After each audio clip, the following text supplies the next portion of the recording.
Bom, pessoal, ah, vou começando a bater um papo com vocês, né? Já está sendo gravado mesmo.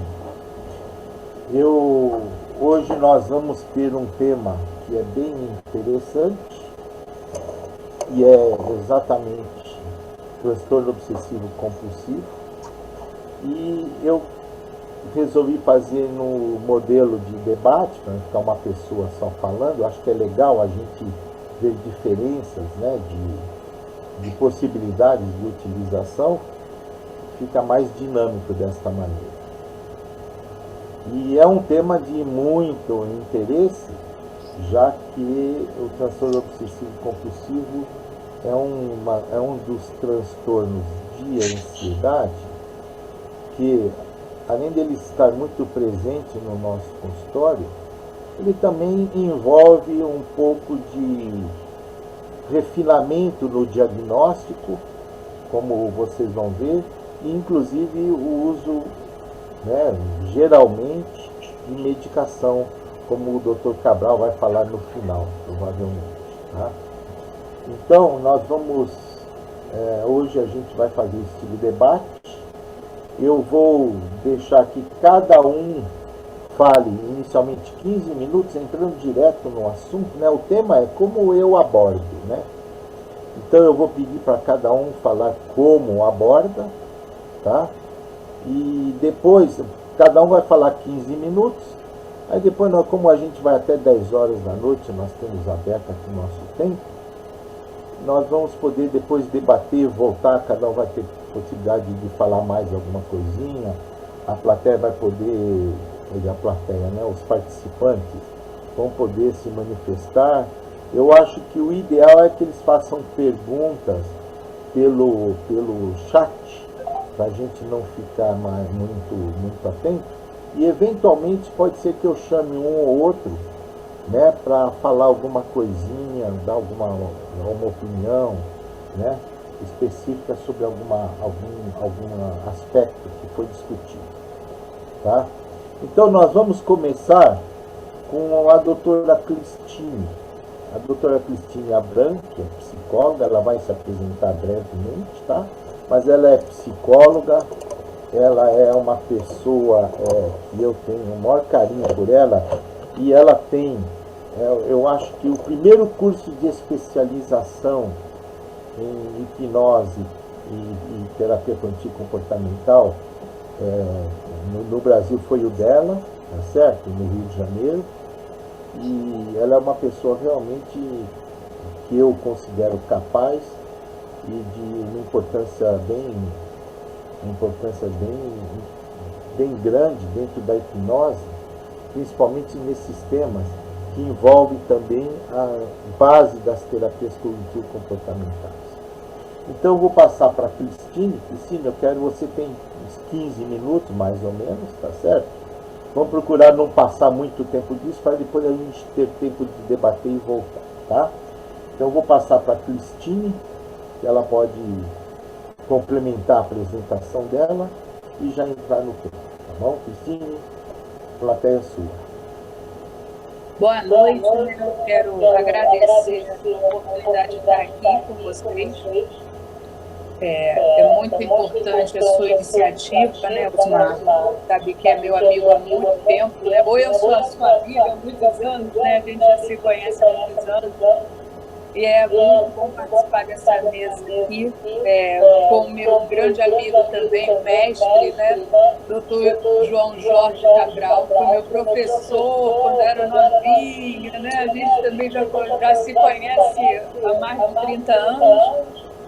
E com grande prazer que o Dr. João Jorge dá aula no meu instituto também, né? Lá no IDH.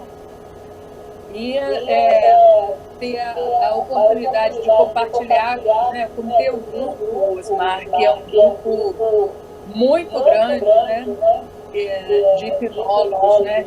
Você consegue reunir aí as pessoas de todo o Brasil e ter esse destaque, né, pela sua iniciativa. Só um minutinho, Cristine. Eu não sei se você tem 2 aparelhos ligados aí, mas não está tem, dando um eco. Então tá dando um eco, eu não sei o que está acontecendo. Será que não tem. É porque a sensação que tem é que tem um outro aparelho que está falando e está ouvindo duas vezes. Algumas Não, pessoas não estão com tem. ecos, né? Então tá bom, então continua. Verifica se o notebook está ligado, porque pode ser que ele continue conectado. Ah, o último que estava ligado o celular, pode ser que ele Não, continue conectado, não? não, Então tá não bom. tem. Então continua. Então, né, quando eu sou terapeuta cognitivo comportamental, então quando eu utilizo a hipnose, né, já há 33 anos, e quando eu vou utilizar a hipnose dentro do meu consultório, né, eu posso fazer o uso dela de diversas maneiras, e uma das maneiras, eu acho que bastante importante para mim, né, é usar a hipnose cognitiva, né, mas também, né, eu não deixo de usar a hipnose clássica, eu não deixo de usar a hipnose ericksoniana, né, eu acho que assim, a hipnose, de uma forma geral, para mim, ela é muito importante, tá? Quando eu vou utilizar no transtorno obsessivo-compulsivo, a gente tem que perceber, né? Hoje o transtorno obsessivo-compulsivo, né? Ele é classificado como transtorno obsessivo-compulsivo e transtornos relacionados, né? Que aí tem o transtorno também de acumulação, né? E que é muito comum também dentro do nosso consultório, a gente tem que ter esse olhar para os transtornos de acumulação, né? A primeira coisa que eu olho, né, é a identificação dos pensamentos obsessivos, né? Que pensamentos são esses que o paciente traz, né, para que a gente possa perceber aquilo que vem como os pensamentos dele disfuncionais que estão ali trazendo para ele aquele pensamento de preocupação, e são pensamentos, né, que vão entrar na mente dele, são pensamentos catastróficos que vão, como uma sirene, ficar o tempo inteiro circundando, né, e são intrusivos, eles são pensamentos que vão, né, acometer o tempo inteiro a preocupação desse paciente, tá? Esses pensamentos vão levar automaticamente o paciente a ter, né, comportamentos que são comportamentos obsessivos, né? Aliás, que são comportamentos compulsivos. O pensamento obsessivo leva a comportamentos compulsivos. E esses comportamentos, quando são comportamentos, né, que são ligados a, né, coisas obscenas, a religiosidade, né, a sexo, tá?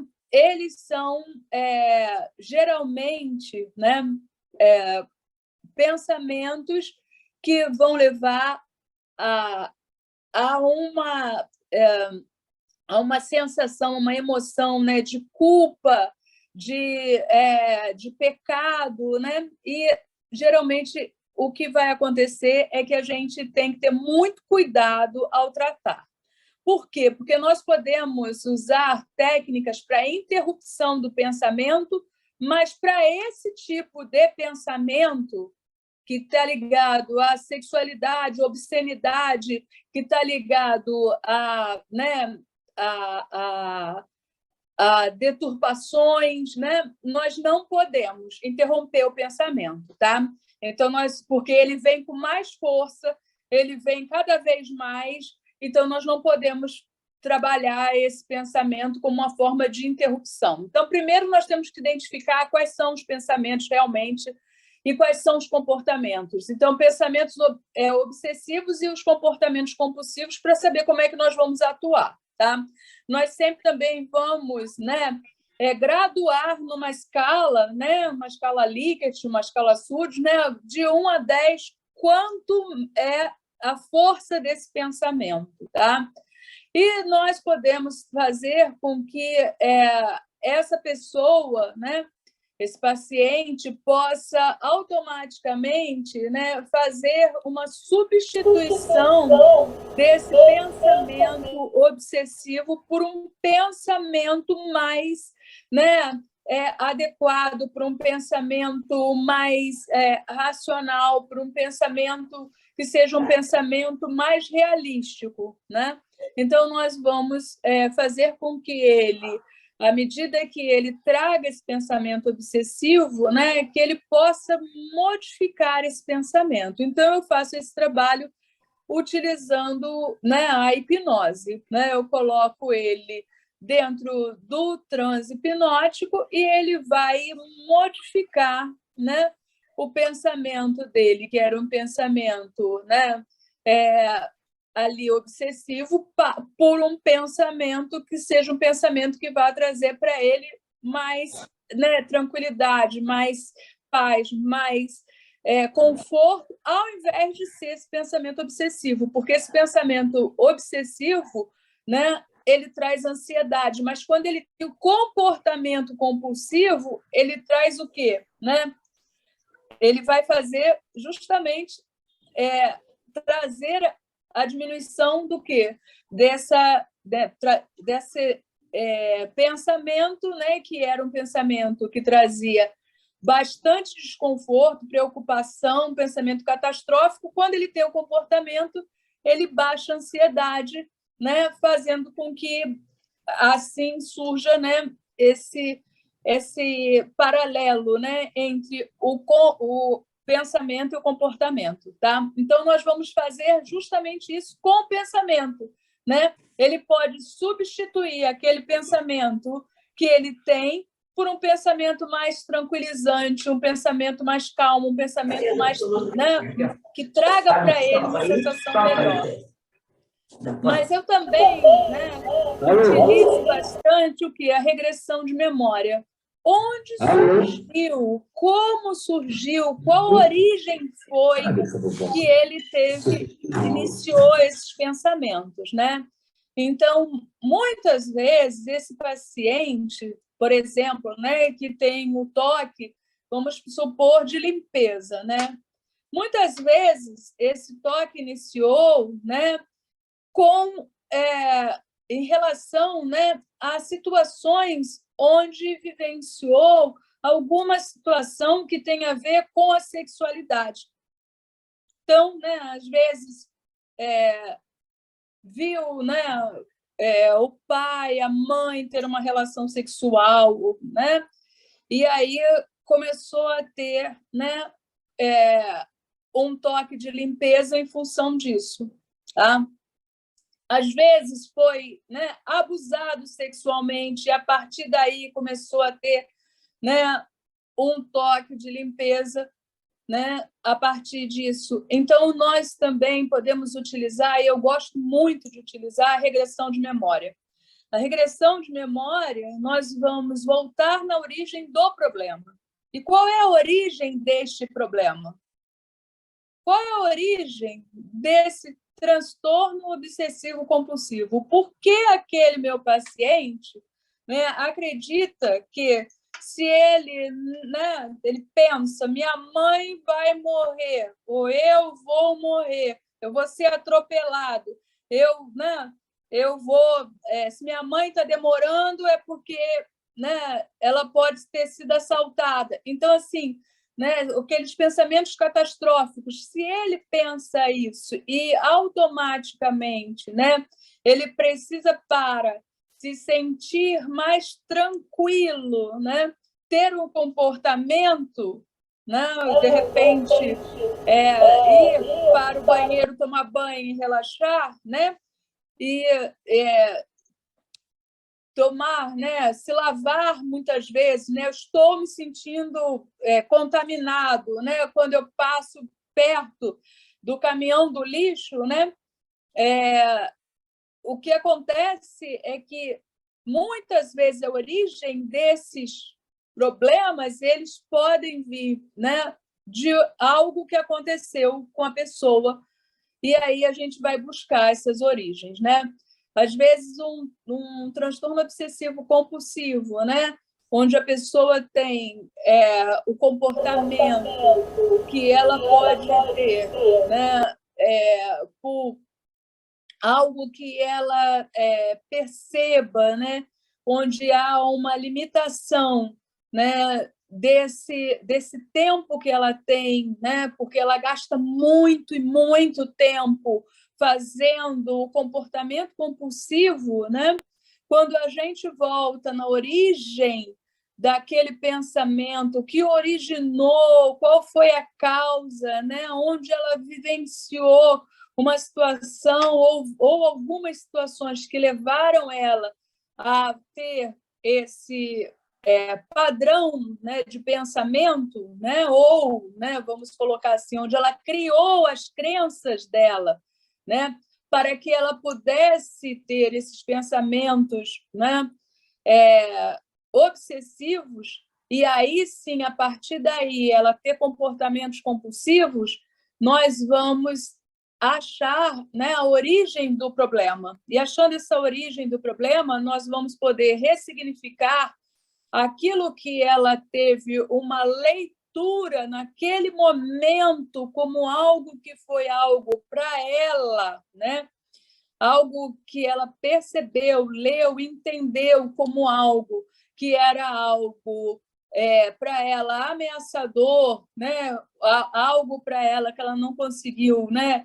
Ter uma visão, uma percepção como algo que ela conseguisse lidar, mas sim como algo para ela que foi algo doloroso, algo para ela que ela criou ali uma crença, né? Disfuncional, e aí ela começou a ter repetidamente, né, pensamentos que foram levar a esse tipo de comportamento que baixa a ansiedade dela quando ela faz, tá? Então, a gente pode levar a regressão para que ela possa ressignificar ou reestruturar os pensamentos que ela tem naquele momento ali, né? Então, dando esse exemplo do toque de limpeza, né? Uma paciente minha, ela demorava ao urinar, né?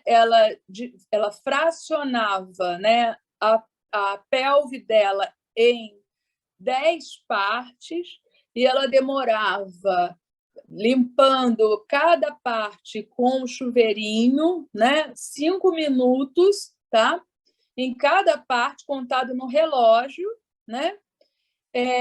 Para ela poder se limpar. E se ela evacuasse, né? Ela fracionava a pelve dela em 20 partes e ela demorava 10 minutos para se lavar, depois ela tinha que tomar um banho, e esse banho ela demorava 2 horas no banho, tá? Então ela perdia o dia inteiro praticamente, né? E tomando banhos, né? E ela também, né, evitava ao máximo, né, evacuar, tá?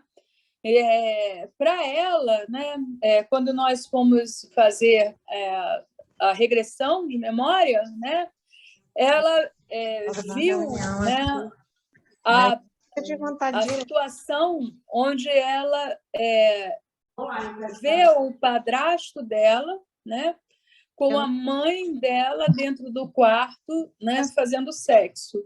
E a partir dali, ela tinha mais ou menos os 12 anos de idade, a partir dali, para ela interpretou isso como algo, né, sujo, né? A pelve era algo sujo, era algo que tinha que ser purificado, era algo, né, que o sexo era algo, né, nojento, sujo, e ela, a partir dali, ela começou a se lavar muito, né? A tomar muitos banhos, a se lavar. Então, eu atendi essa paciente com 18 anos, e ela, aos 18 anos, ela fazia isso. Ela se prejudicava para ir à escola, ela se prejudicava para estudar, porque ela perdia muito tempo da vida dela, né, se lavando. Imagina, toda hora que ela vai ao banheiro, ela tem que perder horas e horas, né?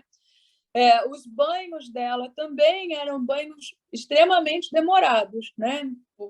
porque ela tinha que lavar todas as partes do corpo dela, e cada parte do corpo dela, ela lavava com chuveirinho. Então, ela fracionava o corpo dela em partes. E toda parte do corpo dela, ela gastava, né, tempos ali da parte do corpo dela para lavar com chuveirinho. Então, assim, a pessoa, né, começa a achar tudo que toca é sujo, né, tem que lavar várias vezes a mão, né, não pode pisar, por exemplo, né, ela não podia, ela não andava com sandália baixa porque ela podia sujar o pé, então ela só andava com sapato anabela. Ela não andava de calça comprida porque a calça comprida podia tocar o chão, então ela só andava de vestido. Então começa a se limitar, né, e ter um prejuízo, né, que é um prejuízo muito grande, em virtude né, dos pensamentos, né, e também começa a ter os comportamentos. Então, tem vários pensamentos: é sujo, né, eu vou me contaminar, né, eu vou ficar doente, eu vou morrer, né? E aí começa, né, o ritual, que são os comportamentos de se lavar muitas vezes, né, para diminuir a ansiedade, tá? Então, nós trabalhamos com a regressão, nós trabalhamos, né, também com uma técnica que se chama câmera lenta, que tudo ela se via fazendo devagar. Então, assim, se ela demora, né, no banho 3 horas, ela via se demorando o dia inteiro, porque aí a gente faz, né, com a hipnose, levando o dia inteiro para tomar banho, porque seria o quê? Né? Um float, né? Uma super, né? Algo assim que seria super exagerado. Então, assim, seria algo que a pessoa não suporta, né? Você vai levar, então, 3 dias tomando banho. Você não sai do banheiro. Então, aquilo dá uma sobrecarga. E essa sobrecarga é uma coisa insuportável para a pessoa. Então, ela faz com a hipnose levando 3 dias tomando banho, né? Alguém aguenta ficar 3 dias tomando banho? Ninguém suporta. Então, aquilo também dá uma sobrecarga. Então, ela vê aquilo tudo em câmera lenta. E como é que ela perde o tempo dela na vida dela fazendo aquilo? Será que vale a pena fazer aquilo, né? Demorar tanto tempo assim, né? Ou vale a pena, né, ela fazer no tempo que seria um tempo natural, né? Por quê? Porque ela se contamina realmente? Ela morre realmente ou não? Né? Então, todas essas evidências são questionadas. Né? Então, realmente você morre ou não morre? Se você se lavar, né, no tempo normal, se você for no banheiro no tempo normal, e se você, né, usar, né, o papel higiênico ou, né, o chuveirinho, mas no tempo normal, sem fracionar sua pelve em um monte de pedaço, você tem uma, né, você vai morrer. Você vai se contaminar, você vai adoecer, você vai para o hospital ou não? Tá? Então, tudo isso é questionado, ok? E aí, né, a pessoa começa também a perceber que esses pensamentos são pensamentos catastróficos e que ela pode, né, utilizar de quê? Né? De respiração, né? Que ela pode usar, né, de relaxamento. Tem alguém perguntando alguma coisa? Que eu escutei uns sons, né? Que ela pode usar de relaxamento, que ela pode usar de auto-hipnose, outras, né, técnicas para ela sentir o quê? Né? No controle da ansiedade dela. Ela pode meditar, ela pode, né, visualizar um lugar agradável, um lugar bonito, um lugar, né, prazeroso. E aí ela pode também trabalhar esses pensamentos com ela, né? Então, não precisa usar, né, apenas aquilo que ela aprendeu como ritual, como comportamento que vai aliviar a ansiedade dela. Porque isso é um condicionamento, né? É condicionado. Ela pensa e condiciona o comportamento. Não, aquele comportamento ela condicionou, ela faz aquele comportamento para quê? Para diminuir a ansiedade. Então, o comportamento compulsivo ela condicionou. Eu faço aquilo, diminui minha ansiedade. Mas ela não precisa fazer aquilo, né? Ela pode ter um outro tipo de comportamento, que é um comportamento adequado. E não aquele comportamento inadequado que ela está tendo, que é o comportamento compulsivo. Então, ela pode procurar, né, outras estratégias para ela lidar com a situação e se sentir mais tranquila, mais à vontade, se sentir, né, de uma forma melhor para lidar com aquela situação, né? Então, existem muitas estratégias que a gente pode utilizar no transtorno obsessivo compulsivo. E essas estratégias, né, que a gente pode, porque é um transtorno bem difícil, né? E dependendo, né, da gravidade do transtorno, né, é um transtorno que precisa de medicação, né? É um transtorno que precisa não só, né, da terapia, né, da hipnoterapia, né, mas precisa, né, de outras abordagens que vão vir somar, né, como a terapia cognitivo-comportamental. Mas, né, é um transtorno que às vezes a gente tem que ter, né, algum cuidado, né, porque aí eu acho que tem outras, né, formas de lidar, porque às vezes a medicação ela é fundamental, principalmente no início, para a gente, né, para tratar desse paciente, tá? Mas não estou escutando.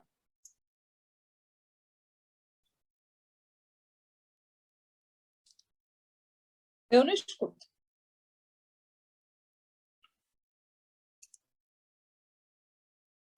Estão escutando? Está mudo, Osmar. Está mudo. Está baixo, não sei, eu não consigo escutar. Não. Não. Não dá para ouvir você, Osmar. Não estamos te escutando, não. Seu microfone está oscilando.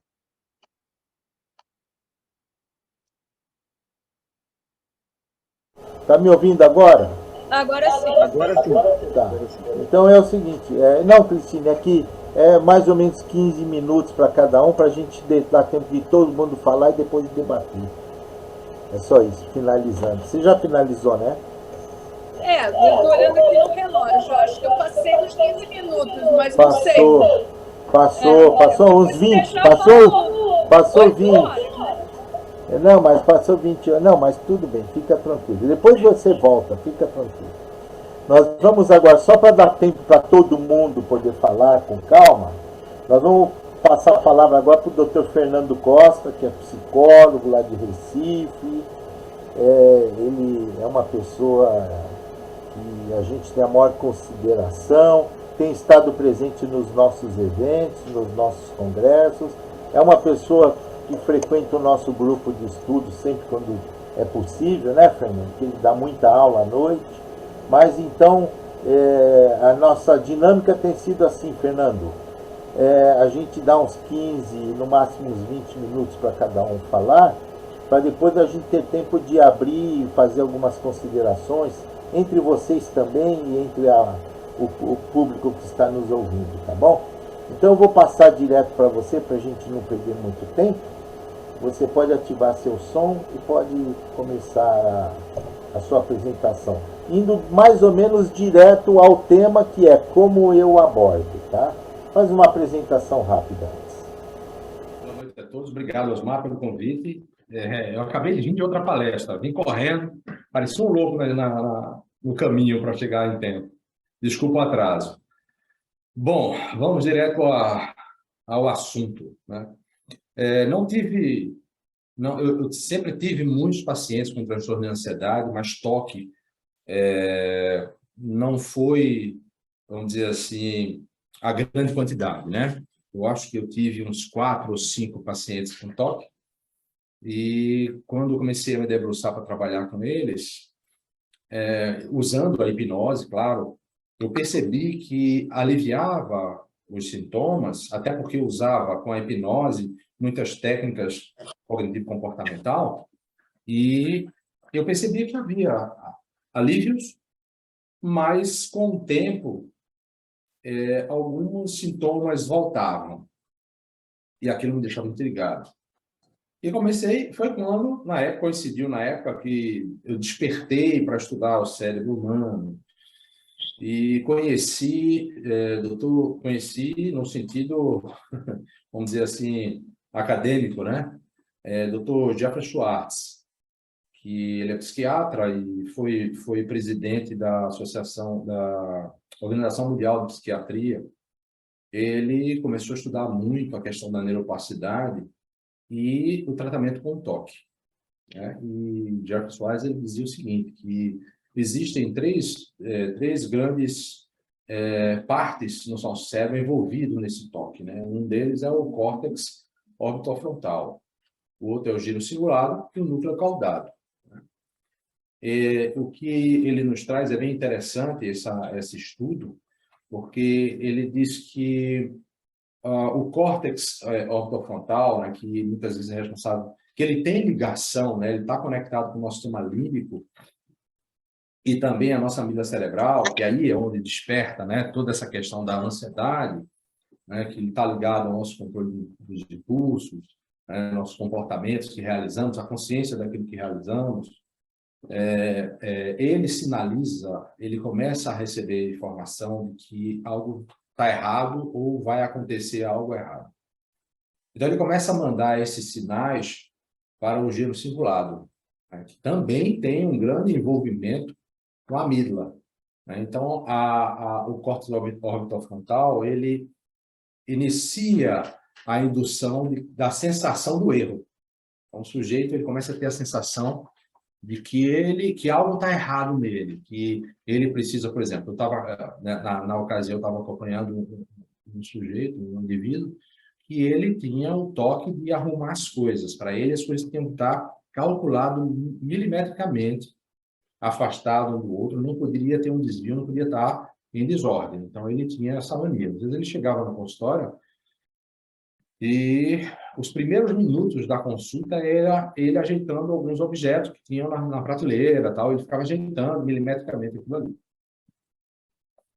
Então, ele foi um dos que eu comecei a estudar com essa visão de Dr. Jeffrey.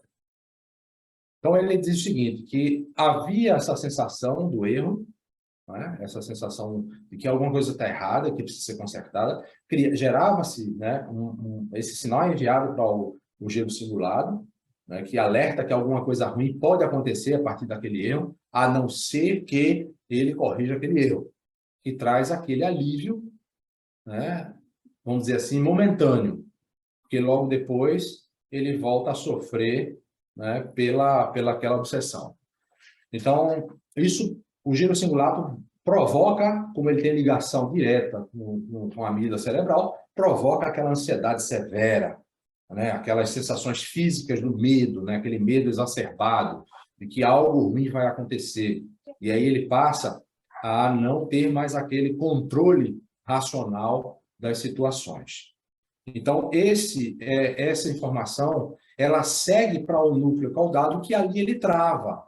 Eles perceberam que o cérebro começa a travar no núcleo caudado, que é onde os pensamentos deveriam fluir, ou seja, virar a catraca, eles não viram.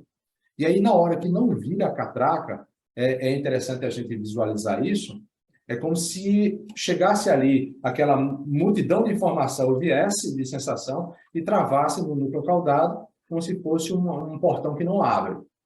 E ali fica travado. Ele continua recebendo informação do córtex orbitofrontal, do giro cingulado, mas o núcleo caudado trava ali, trava. Então, ele vive nessa repetição sem cessar, né?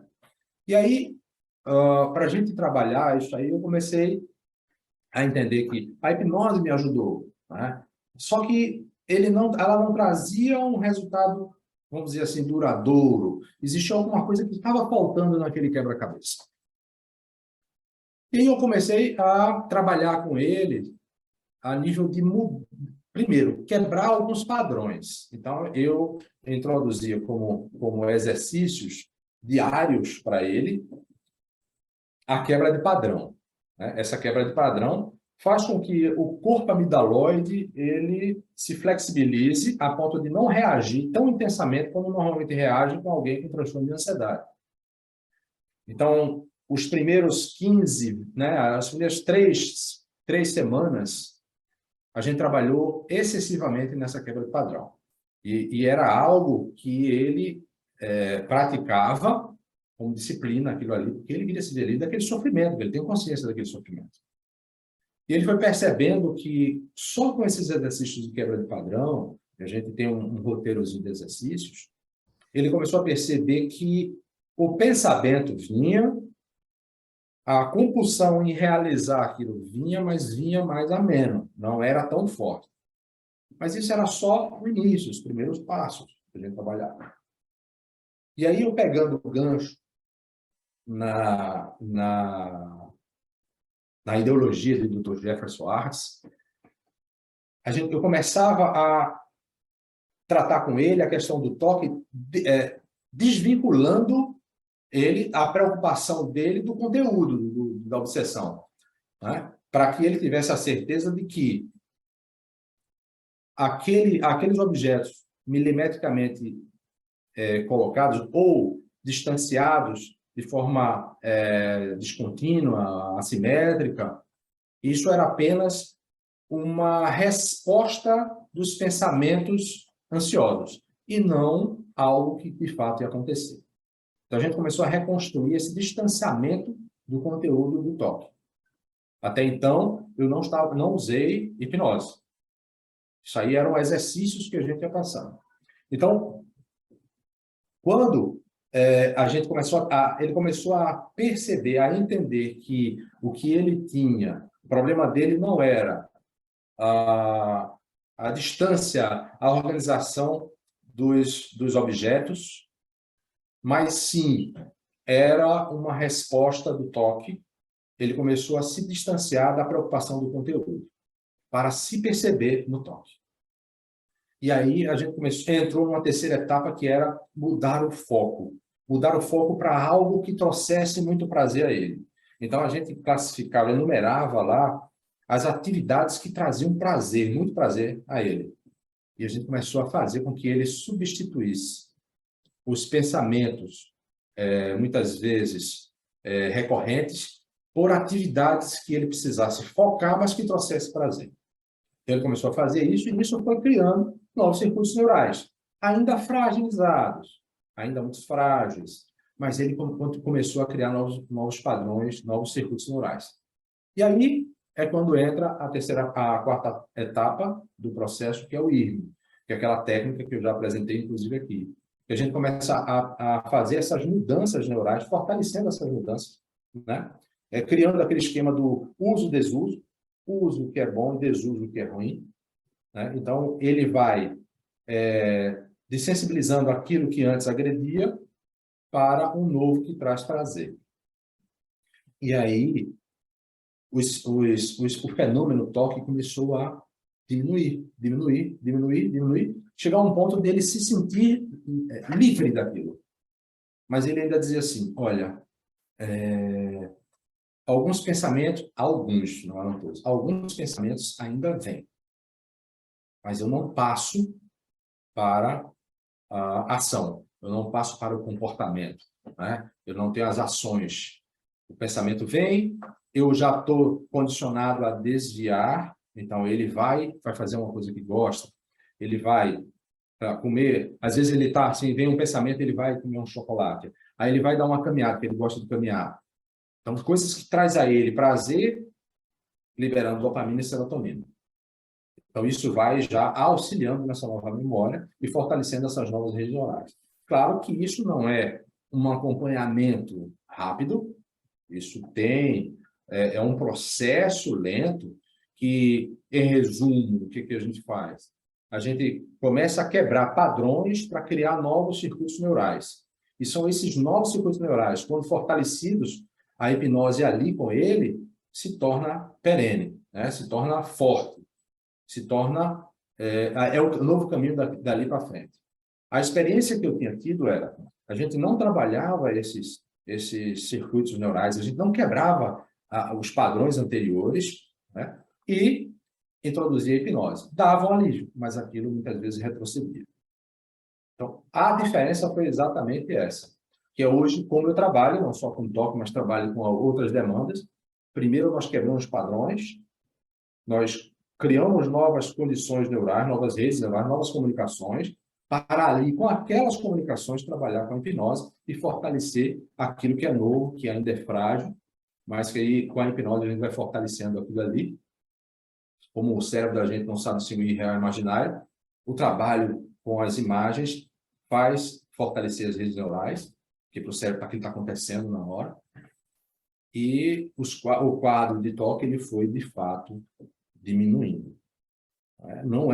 Não preciso me estender muito, sendo muito pragmático, é assim que eu trabalho, que eu trato o toque, não só o toque, mas como outras demandas, inclusive todos os outros transtornos de ansiedade. E aí, para ajudar a nossa colega, eu finalizo agora, é isso que eu tenho que apresentar, não é muito longo, mas é mais objetivo. Tá bom. Te agradeço, Fernando. Vamos ver se volta aí para a galeria. Cadê aqui a minha galeria? Vamos lá. É interessante, eu queria só fazer uma comparação interessante. A Cristine, ela trabalha dentro da visão cognitiva. Ela trabalha com hipnoterapia cognitiva. Cognitivo comportamental, mas com viés mais cognitivo. Trabalhando muito a psicoeducação e trabalhando mais a hipnose num sentido de ressignificação de experiências passadas que possam ser uma das causas do transtorno de ansiedade que se direcionou para o toque. O Fernando trabalha dentro da visão cognitivo-comportamental, mas bastante comportamental, porque ele trabalha com a técnica, né, a parada de pensamento, com os desafios, ou seja, ele usa a hipnose como um gerenciador do estado de ansiedade, mas ele se apoia mais em técnicas comportamentais que vêm das terapias comportamentais, que são bem típicas, que ele apresentou assim rapidamente, tá? E agora nós vamos passar a palavra para o Cabral. O Cabral é psiquiatra, eu deixei ele por último por causa disso, porque por ser psiquiatra, ele vai fazer algumas contribuições a mais, tanto na neurofisiologia, mas principalmente na parte medicamentosa, que tanto a Cristine como o Fernando comentaram, da importância, quer dizer, a hipnose aqui, ela entra realmente, não como vamos dizer, uma terapia única, mas como uma terapia complementar, tá certo? Complementando a parte medicamentosa, né? Então agora eu vou passar para o Cabral, né? E eu peço para você abrir o teu microfone, Cabral, e fica à vontade para você fazer as suas considerações. Boa noite a todos, é um prazer estar aqui de novo com você, né? Bom, eu vou falar um pouquinho, como psiquiatra, né, da medicação também, não apenas isso. Logicamente, o psicólogo, e eu trabalho com algumas psicólogas que me pedem ajuda, né, na medicação, quando a pessoa chega realmente numa crise muito forte, só a TCC ela é insuficiente. Então, essas colegas me pedem para eu medicar. Mas há casos leves que não, que só a TCC funciona. Como a TCC se mostrou, nesses casos, muito valiosa em termos de terapia, eu fui fazer um curso de TCC lá pela ABP, com o Loutuf Neto, para poder usar algumas técnicas de TCC dentro dos estados de ansiedade, principalmente no toque. O toque ele é multifatorial. Então, a gente tem que ter essa visão, que se a gente achar que o toque é só comportamental, vai curar apenas um número de pacientes. Se achar que é só cognitivo, outro número. Se achar que é genético, só medicação ser neurobiológico, então nós temos que ter essa noção de que as causas do toque são várias. Há uma predisposição genética, não é? Familiar, tem estudos sobre isso. Há, sem predisposição familiar, mas com situações de estresse, que gera o toque, e é importante que a Cristina falou, se a gente vê que não é bioquímico, que não é genético, que é circunstancial, quando a gente, pela anamnese, procura saber de onde vem isso, quando começou? Começou quando minha mãe morreu. Começou quando eu separei o casamento. Se a gente detecta um fator de estresse preponderante, atua ali. A regressão aí é fantástica. Não podemos esquecer disso. Não podemos ficar só na TCC quando vem à tona, na anamnese, um trauma que, a partir dali, originou a liberação da ansiedade através do toque. E o Fernando falou aí do núcleo caudado, do fronto orbital, e tem vários trabalhos também, Fernando, sobre isso, e eu que gosto muito de ler essas coisas, eu sou muito curioso, fiquei pensando assim, antigamente, quando a pessoa estava estudando, antigamente eu digo, né, dos anos 70, eu sou mestre dos anos 70, né? Era assim, bom, agora são aí umas bioaminas que estão dando a depressão, né? Então, estava lá os imaus, depois vieram os tricíclicos, depois os recaptação de serotonina, e então a medicina estava muito nessa vibe de que acharia com o remédio curar tudo. Então, a médica acham que com o remédio cura tudo. E isso não sucedeu. Ou seja, os remédios, e eu gosto de falar uma expressão minha, que se curar seria curédio, eles não curam, eles remediam, eles ajudam, se mostraram inoperantes. Aí eu pergunto, essas alterações cerebrais que dão na ressonância magnética, que dão no PET, principalmente, né? Com a tomografia de emissão de póstons, não dão no início do toque, como não dão no início da depressão, como não dão no início da esquizofrenia. Então, será que são essas áreas alteradas que dão a doença, ou é a doença que altera essas áreas? E aí entra numa discussão, isso é só para polemizar um pouco aqui, né? Fica aquela questão, quem veio primeiro, o ovo ou a galinha? Então, nos anos 90, saiu um livro que foi best-seller, O Menino que Não Conseguia Parar de Lavar as Mãos, da Judith Rapaport. Foi o primeiro livro sobre toque. Até então, falava em outros transtornos, por exemplo, transtornos alimentares, também tem o toque, mas é um transtorno alimentares, transtornos sexuais, também tem toque. Então, não tinha essa vibe, né, de uma busca do que dava aquilo. E esse livro ficou famosíssimo. O medicamento, nessa época, nos anos 90, era a clomipramina, e, logicamente, saiu todo mundo usando a clomipramina. Era assim, um sucesso fantástico, até que alguns pacientes não se curavam com a clomipramina. Porque nenhum remédio cura tudo, senão seria curédio, não remédio.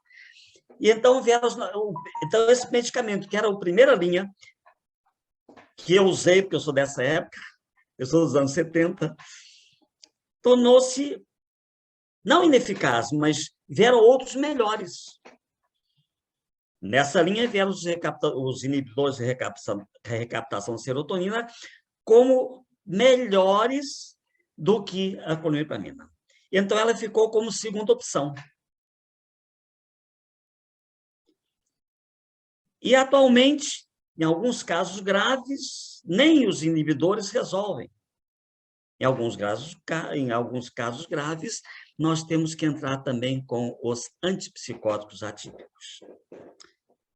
Eu dei essa introdução para vocês verem, que agora eu vou falar em hipnose, que a gente tem que ver todos os ângulos. Como a Cristina falou, há casos que tem que medicar.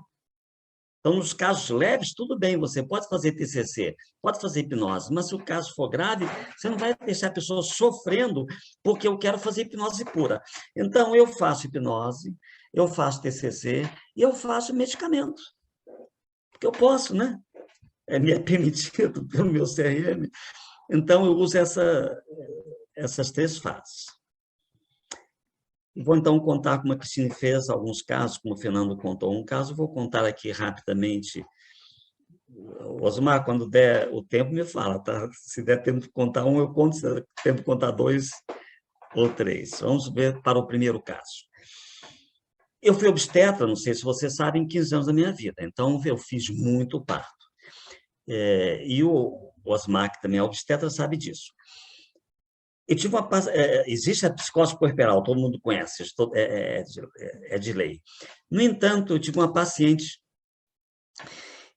no puerpério, ela chegou com a seguinte questão: doutor, eu estou com medo de matar meu filho.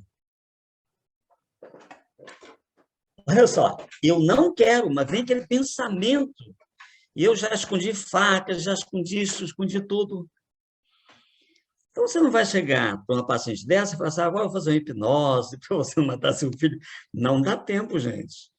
É uma ideia homicida, é uma ideia homicida. Temos que, nesse momento, medicar imediatamente e fazer a terapia. Ou seja, as 2 coisas juntas, não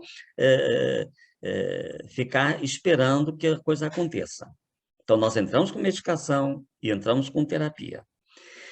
Graças a Deus, esse caso foi um caso de sucesso, porque nós sabemos que são alterações hormonais, que é uma das causas do TOC, hormonais, que quando você trata essas causas hormonais, elas desaparecem. E o puerpério é um tempo hormonal que também desaparece, que também não fica a vida toda. São períodos de alterações hormonais da mulher. Tive um caso agora que tive que usar o antipsicótico porque o paciente, que era um padre, tinha sintomas psicóticos. Ele tinha uma ideia de que ele estava pecando e que Deus estava o castigando pelos pecados. E então essas ideias eram obsessivas na mente dele. Umas ideias obsessivas. Muito fortes, tão fortes que não adiantava. E aí queria morrer, entrou em depressão, parou de tomar banho, parou de se cuidar. Então, veja bem, um toque, ideias obsessivas, entrando junto com outra patologia, depressão. Então, eu teve que usar antidepressivo e teve que usar... Porque como é que você vai falar para um padre, né? De Deus? Ele já sabe de Deus, da parte espiritual já está, ele sabia disso. Só que ele tinha ideias, pensamentos ruminantes sobre o pecado, de que ele era uma má pessoa, que Deus estava o castigando com a doença, que eu tive que entrar com o psicótico. Para quê? Para melhorar o quadro clínico, para que pudesse fazer a hipnose, para que pudesse fazer a TCC. Davi Ax, que foi meu professor de hipnose, muitos aqui o conheceram, o Osmar o conheceu, ele era contra fazer hipnose em psicóticos, totalmente contra. E eu respeitava por isso, até que uma vez, né, um paciente chegou equilibrado, já medicado, com um conflito da infância, eu fiz uma hipnose nele, tive a coragem, curei lá, fiz a ressignificação, e ele melhorou muito do quadro clínico. Então, eu perdi o medo de fazer hipnose em psicótico se ele estiver equilibrado, né? Se ele não estiver em surto. Se ele estiver em surto, já está em outro estado de consciência, é difícil fazer hipnose em surto. E então, nós fizemos esse tratamento com essa forma grave, porque estava em surto e necessitou dessa forma de tratamento. Quer dizer, eu não fiquei pensando, vou fazer só hipnose. Na hipnose, eu uso muito regressão, como a Cristine falou também, e uso também uma técnica que vocês, não sei se já ouviram falar, você coloca em transe, faz a pessoa, durante o transe, fazer sugestões pós-hipnóticas para a pessoa fazer o contrário do que a mente manda. O Davi Einstein falava fazer uma cunha desvalorizadora. Vem um pensamento de lavar as mãos, em transe você faz a pessoa visualizar lavando as mãos, se for outra paciente minha, E agora, olhar as mãos e ficar parado, olhando as mãos limpas. Isso é em transe hipnótico. Para isso, gestão pós-hipnótica, para que ela faça isso depois. E quando ela para olhar as mãos limpas, e ela checa que as mãos estão limpas, nesse tempo de paralisação, você já está curando o processo obsessivo compulsivo. Foi uma coisa muito legal, porque lavar as mãos, para quem lava as mãos obsessivamente, é uma coisa angustiante, e que nessa não usei antipsicótico, deixo para o último caso, só quando há realmente casos gravíssimos, só usei nesse padre, uma vez só até hoje, mas nesse caso foi só o ansiolítico, que todos os recaptadores de serotonina são ansiolíticos, né, os inibidores de recaptação, usei só, então, esses remédios e a hipnose. Tive outro caso de uma paciente que ela tinha medo de que agredisse alguém, medo de fazer mal a alguém. Então, ela escondeu facas, tudo dentro de casa, para não fazer nada com alguém. Então, não era mais igual a Puépera, com o filho, mas era com outras pessoas da família. E aí vem a história da infância dela, quando eu faço a regressão dela para saber de onde isso originou. E antes que vocês perguntem se eu vou falar, eu uso 2 técnicas básicas para isso, para regressão. A minha técnica de autoscopia, que muitos conhecem, não é? Que vou pelo sintoma ao órgão, alvo do sintoma, para buscar a primeira causa, ou a técnica motora do Rossi. São as 2 que eu gosto muito, quando não vai por uma, vai por outra. Com as 2 eu sempre consegui fazer a regressão de todos os meus pacientes. E essa paciente vai lá na infância e vê o pai brigando com o filho bêbado e pegou uma faca. Olha só. Então, ela viu o pai pegar uma faca. Logicamente, o pai não queria matar o filho, mas na agressividade pega uma faca, né? E isso deu aquele trauma que a gente chama de congelamento do trauma. Nesse momento, ela ficou com aquela cena, e aí essa ressignificação dessa cena, que foi quando ela começou a ter esses pensamentos, né? Só que primeiro eram suaves, depois foi aumentando. Às vezes a gente tem uma ruminação por muitos anos. Já passei pacientes que tinham, às vezes, 10 anos de pensamentos assim. Mas só que, quando não incomodava, a pessoa não liga, não vai procurar tratamento. Quando começa a progredir, começa a piorar, então vamos buscar tratamento. Então, basicamente, é isso que eu faço, Osmar. Vamos deixar para as pessoas fazer perguntas, né? Porque já são 9h10. Muito obrigado a todos que me escutaram.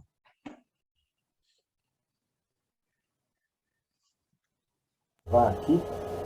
Está dando para me ouvir? Estão me ouvindo? Só para fazer, eu sempre gosto de fazer vamos dizer, essa compilação do que as pessoas falam antes de abrir. Então, é interessante a gente perceber o seguinte: a Cristine, ela falou uma coisa muito importante que eu vejo, né, que faz parte de qualquer forma de psicoterapia, que é a psicoeducação. O primeiro momento de psicoeducação é sempre fundamental. O paciente entender um pouquinho como é o processo dele, por que tem o toque. Não precisa ir muito fundo neurobiologicamente, mas é importante que ele entenda que é uma doença que tem um componente neurológico efetivo, tem um substrato orgânico e neuroquímico envolvido. Tá? E ela também trabalha muito com as técnicas de regressão, tentando ir buscar com isto as experiências anteriores ansiogênicas e que podem ter sido a base, tá certo? Quer dizer, uma pessoa já tem, geneticamente, ela tem uma base, uma tendência por transtornos de ansiedade. A manifestação dessa ansiedade pode ser de várias maneiras: fobia, pânico, transtorno de ansiedade generalizada, e o toque é uma delas, associada a um componente bioquímico mais intenso, tá? Então, a Cristine trabalha dentro desta linha. O Fernando trabalha dentro de uma linha igual, todos, na realidade, todos se juntam, se imbricam, né? Mas ele também trabalha dentro da linha comportamental, trabalhando com o que a gente chama de parada de pensamento, tá certo? E muitas vezes fazendo o comportamento, veja bem, transtorno obsessivo compulsivo. O obsessivo é o pensamento que não para, aquele pensamento que fica voltando. Nem todo pensamento que fica voltando, que incomoda o paciente, ele é revertido na compulsão de fazer o ato. Mas já faz parte do grupo transtorno obsessivo compulsivo. E algumas pessoas têm um pensamento obsessivo e se ela não tiver a compulsão, ela não resolver a compulsão, ela não melhora de jeito nenhum a ansiedade. Então, reconhecer esse detalhe é bastante importante também para saber como você vai abordar. E o Cabral usa tudo que foi dito anteriormente associado à medicação, e que eu particularmente acho que qualquer transtorno obsessivo compulsivo, se ele tiver um risco um pouquinho maior para terceiras pessoas, ou mesmo para o próprio paciente, eu acho que ele deve sempre começar com medicação, né? E da mesma maneira que nos transtornos de humor também deve começar deve ter sempre medicação, e nos transtornos psiquiátricos em geral, né, os psicóticos, mais ainda. Então eu acho que isso deu para ver. Eu normalmente, aí eu vou só falar rapidinho, né? Eu normalmente, dependendo do caso, eu já encaminho logo. Eu particularmente não prescrevo, eu mando para um psiquiatra prescrever, porque eu não sou psiquiatra, embora a gente tenha formação, pode até começar, mas eu prefiro que um psiquiatra, trabalhando em conjunto, comece a medicar. E aí eu começo a trabalhar com a psicoeducação, e dependendo se o paciente tem um componente obsessivo maior ou se é comportamental maior, eu vou trabalhar, se for um obsessivo, eu gosto de trabalhar muito com as paradas de pensamento, com aquelas técnicas que o Fernando comentou, tá certo? Sempre eu proponho para o paciente, será que tem alguma coisa na sua história de vida que foi a base disso? E dentro do processo, eu sempre vou buscar uma regressão. Por quê? Porque o paciente, quando vem procurar uma hipnoterapia, ele muitas vezes já está querendo, na cabeça dele, ele acha que alguma coisa no passado pode ter sido a causa. E frequentemente né? Não necessariamente foi aquilo só, mas aquilo para ele vale a pena. E às vezes o paciente busca uma história que pode ter sido realmente a causa ou não, mas o simples fato da gente ressignificar aquela experiência, tá, já ajuda na diminuição da ansiedade e na adesão do paciente aos outros componentes das orientações da psicoterapia. Não é verdade? Eu gosto muito de fazer as paradas de pensamento e gosto muito de fazer em algumas situações, prescrição do sintoma. Então, um paciente, por exemplo, que tem aquela coisa de eu tenho que verificar se a minha porta está fechada. Ele volta para ver se a porta está fechada. Isso para ele dá uma sensação de alívio, não é verdade? Só que eu falo para ele, não, você não vai voltar só 3 vezes, você vai voltar a ver 5 vezes se a porta está fechada. Quando você faz esta prescrição, aquela sensação de prazer que ele tinha antes começa a se tornar desagradável. Então não é um comportamento, vamos dizer, não é um condicionamento punitivo, não é. É um condicionamento aversivo, ou seja, o fato dele ter que voltar e rever de novo faz com que aquela obsessão comece a ser aversivo para ele, aquele ato começa a ser aversivo. Então ele começa a querer diminuir. É uma forma de tratar, tá certo? Agora, eu acho que a gente olhando as 3 aqui, pelo que eu conheço, o pouco que eu conheço de hipnose, aqui foram mostrar praticamente todas as formas de mais efetivas de abordagem, e que juntando todas elas, eu acho que a gente passa a ter um resultado muito melhor, né? E tem também uma técnica interessante, só para finalizar, que era um paciente que é muito obsessivo e ele tem uma obsessão muito grande, a gente faz com que ele tenha uma obsessão por evitar a compulsão. Então você cria um anticorpo contra a compulsão. Então cada vez que ele começa, eu tenho que lavar minha mão, eu tenho que lavar minha mão, você começa a fazer um desafio para ele, como se nesse desafio eu tenho que resistir a lavar a mão, eu tenho que resistir a lavar a mão. Ou seja, com o tempo, essa obsessão de resistência começa a enfraquecer a obsessão. Tá? São estratégias, existem outras estratégias provavelmente, mas é interessante só para a gente dar um pouco mais de, vamos dizer, de colorido a esse nosso tema, né? Eu, antes de abrir para os outros, para a plateia, eu quero abrir para os próprios participantes, dizer se eles querem complementar alguma coisa que foi dito pelo outro colega, ou se quer falar algum complementinho aí, falando rapidinho aí uns 3, 4 minutos cada um. Se alguém quiser falar... Oi? Eu estou feliz com o que eles falaram, não tenho nada a perguntar. Já conheço o trabalho dos dois, né? Cristine, você quer falar alguma coisa? Quer complementar alguma coisa? Não? Eu tenho uma pergunta para os... Bom, o Fernando, acho que ele quer falar. Fala, Fernando. Não, eu só quero esclarecer para o meu amigo João que eu não tinha falado que era causa, não, João. Estou falando que, enquanto foi analisado aquilo, uma pessoa em toque, aquelas áreas eram ativadas, mas a causa não. Até não entrei nem no mérito da possível causa.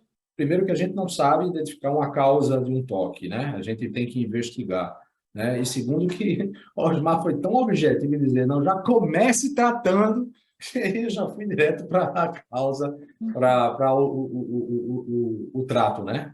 O tratamento, e não essa elaboração de causa, né? É só para esclarecer. Tá bom. Eu também vou falar só uma coisinha, né? Assim, é muito importante que a gente... que no toque, né? Quando a pessoa... Porque eu já tive pacientes com toque assim, né? Eu tenho toque, o meu pensamento né? Eu quero transar com Nossa Senhora. Então, o tempo inteiro a pessoa pensava que ela estava tendo relações sexuais com Nossa Senhora. E aí, o que essa pessoa fazia? Né? Automaticamente, quando ela pensava em ter relações sexuais com Nossa Senhora, né, ela se machucava. Então, assim, ela fazia... ela se feria, né? Então, ela se beliscava, ela se feria mesmo, né? Ela fazia um machucado na pele dela, tá? Então, né, isso, né, ela tinha... o que a gente vai fazer, né? Nesses pensamentos, se eu fizer parada de pensamento, ele só aumenta, tá? Então, a gente tem que levar ele a imaginar tendo a relação sexual com a Nossa Senhora, sendo o mais depravado possível, sendo, né, virando Nossa Senhora de cabeça para baixo, sabe? Porque esgotar isso, porque nesses pensamentos obsessivos de sacrilégio, de pensamentos obsessivos que ele vem assim com violência, né? Estou matando alguém, estou esganando, eu penso o tempo inteiro, né, que eu estou matando o meu bebê, né? Tá? Então, não dá para fazer parada de pensamento, porque se fizer parada de pensamento, o pensamento vem com uma força muito grande, tá? Então, só para esclarecer isso, né, para que a gente possa trabalhar de uma outra forma, porque realmente é um prejuízo enorme quando a gente faz esse tipo de tratamento nesses pacientes, né? Eu já tive muitos pacientes com toque, né? E toques assim bem estranhos, né? Eu tive uma paciente que para entrar no meu consultório, né, o porteiro falou para ela, né?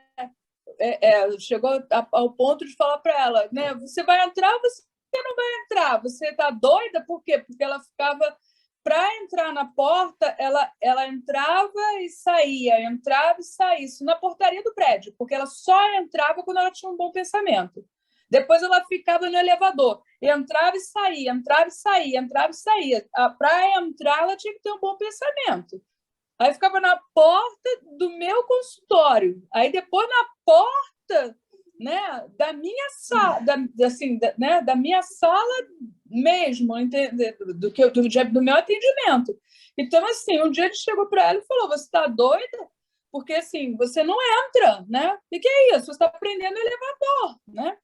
Aí eu tive que chamar ele lá na minha sala e falar para ele assim: ih, você sabe, né, que você falou para a moça se ela estava doida.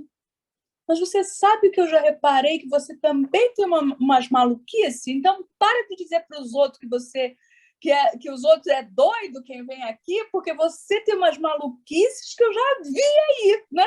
Então, para de dizer que os outros é doido, porque eu estou vendo as tuas maluquices, para ver se ele para. O que é isso, né? Como é que vai dizer que o paciente é doido se vai, né? Então, né? Mas, né, tem umas coisas muito, assim, às vezes bizarras, né? De pisar, né? Não pisar na linha, né? E as pessoas olharem isso, né? Eu tinha uma paciente que ia lá, né? Que ela, para sair do carro e entrar no meu consultório, ela não podia pisar em Copacabana, né? Ela não podia pisar na calçada porque a calçada era toda manchada de xixi, né?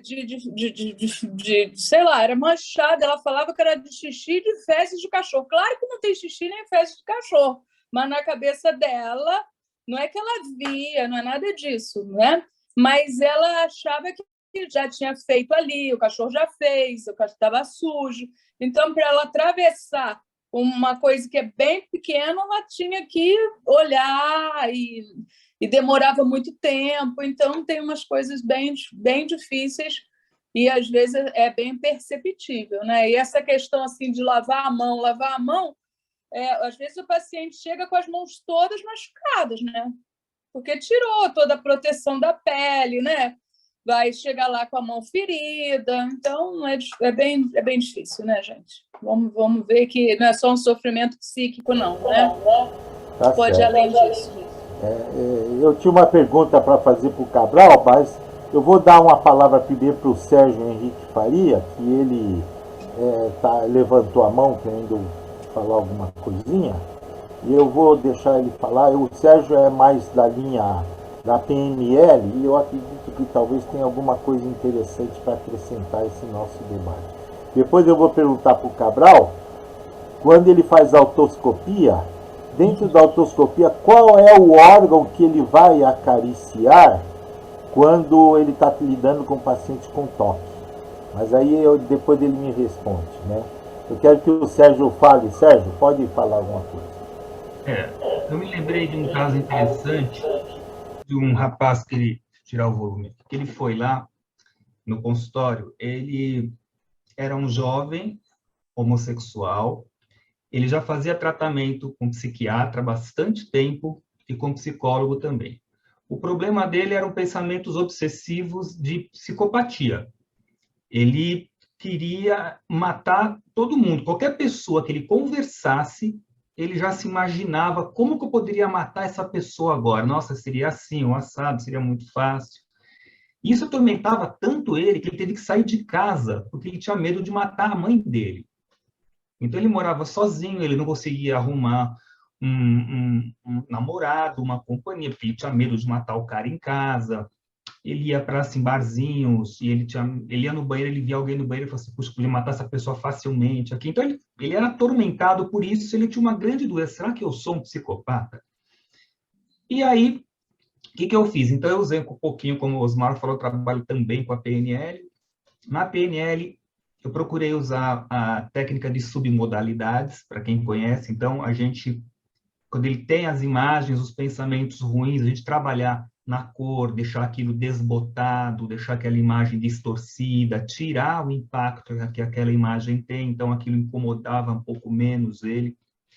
Uma outra técnica interessante também que eu usei foi conversar com as partes, então coloca a pessoa em transe, identifica, né, qual que é a parte responsável por aquele comportamento, entender o porquê ela está agindo daquela maneira, buscar uma outra parte criativa que poderia oferecer a mesma coisa para ela, fazer uma negociação entre as partes. Então, quem trabalha com o PNL também conhece essa técnica aí das partes. Na hipnose, eu trabalhei a questão da imagética, e ele, vivendo em sociedade, ele com as pessoas já tendo sucesso, né, chegando onde ele alcançou. Mas uma coisa interessante que eu fiz também, que eu acho que deu um efeito bacana, para convencê-lo de que ele não era um psicopata, que ele tinha essa dúvida. Ele falou, será que eu sou? Eu tenho medo de ser um psicopata, não sei se amanhã eu posso matar alguém e tal.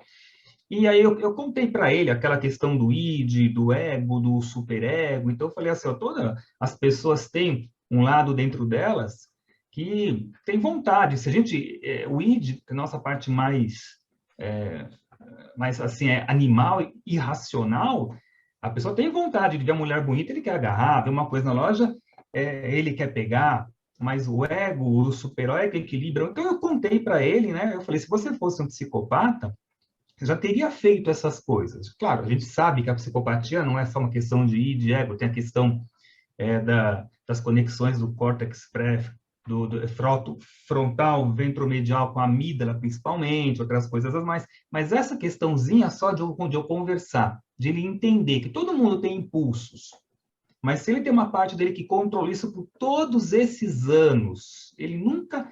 O cara era muito doce, o cara era muito tranquilo, o cara era amoroso. Então, eram apenas pensamentos. E ele ficou mais, poxa, então, que legal, é bom saber que todo mundo tem impulsos, mas eles controlam. Então, se eu controlo também, eu não devo ser um psicopata. Isso também tranquilizou bastante ele, né? Então, eu utilizei essas ferramentas aí. Não sumiram os pensamentos, mas eles deixaram de incomodá-lo, né? E eu acredito que quanto mais a pessoa se incomoda, mais ela tem, né? Porque o medo de ter o pensamento faz ter mais pensamento. E a partir do momento que aquilo deixou de incomodá-lo, eles vieram menos também. Então, foi assim que eu fiz. Legal, Sérgio. É uma boa estratégia, uma boa possibilidade, né? Existem outras possibilidades. O Fernando levantou a mão, está querendo falar alguma coisa. Fala, Fernando. Só para esclarecer, porque eu vi a Cristine falando, né, porque você tinha colocado a parada de pensamento, né? Mas a forma como eu trabalho não é aquela parada objetiva de pensamento, é a mudança de foco. Porque quando você quer parar um pensamento, muitas vezes você cria resistência.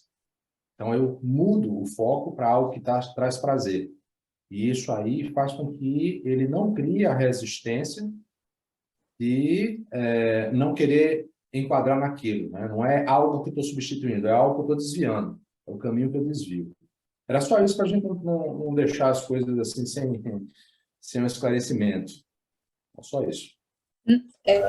Sim, mas quando eu falei da parada de pensamento, não falei com relação ao seu trabalho. Eu sei, Cristine, eu sei. Eu peguei só o gancho com você, entendeu? Para deixar claro para todo mundo. Na realidade, fui eu que falei da parada de pensamento. É que existe... Não, é verdade, vocês têm toda a razão. Existe classicamente aquela parada de pensamento. Sim, o stop. Inclusive, eles falam assim, pare! Né? Falam assim, pare! Mandar você falar. Mas, na realidade, o que eu uso, o que eu comento quando parada de pensamento, vamos dizer, a substituição do pensamento, né? Na realidade, é uma forma de parada de pensamento, mas com substituição, não com aquele impacto, pare! Né? A TCC...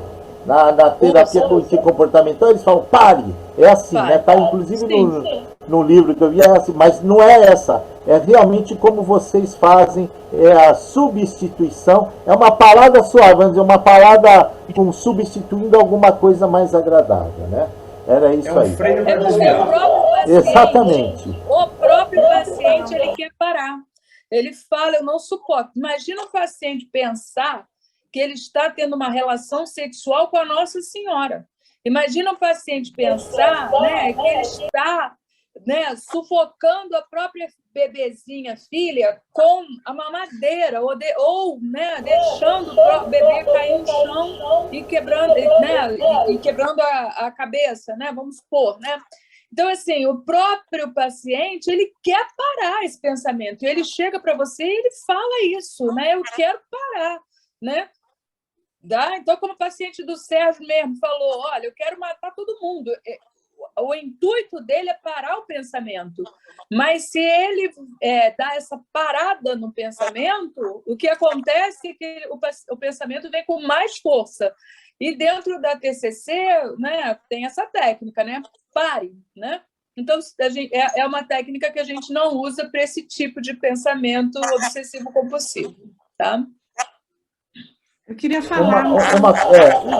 Só uma coisinha que eu queria só falar, é que a gente tem que sempre que tomar cuidado, porque muitas vezes o que a gente acha que é um simples toque, na realidade tem bases psicóticas por trás também, e às vezes a pessoa tem um transtorno psicótico como se fosse, sei lá, perceptório, por exemplo, e a gente está achando que é um toque e na realidade não é um toque. Como nós temos alguns psiquiatras aí, eu gostaria que eventualmente algum psiquiatra falasse ou desse alguma ideia sobre esse detalhe, que às vezes pode ser uma psicose que está escondida por aí, que a gente está erroneamente diagnosticando como toque. Não, mas só até para deixar bem claro, né? Às vezes também às vezes é diagnosticado como alguma, pode, né, também pensar que é uma psicose e é um toque, tá?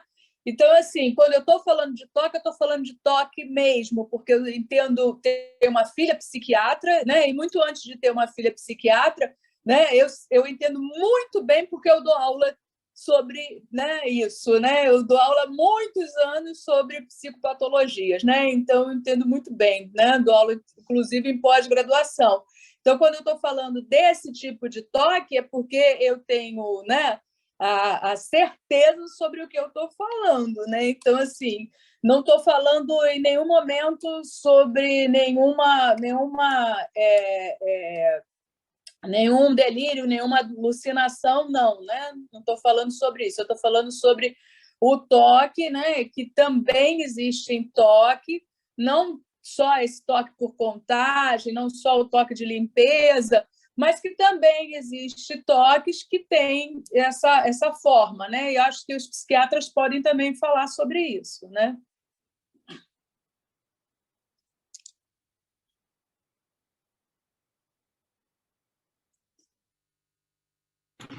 Oi? Alô? Alô? Estão me escutando? Ah, tá ouvindo? Não, peraí. Eu sou psiquiatra, né? Não, pera um pouquinho. Quem está falando? Eu preciso ler. Oi? Estão me ouvindo? Eu quero... Você está me ouvindo? Sim, sim. Quem é? Eu preciso saber quem é que está falando. Eu quero falar. Ah, Astir. Não, Astir. Está aqui, Astir, é que você não levantou a mãozinha.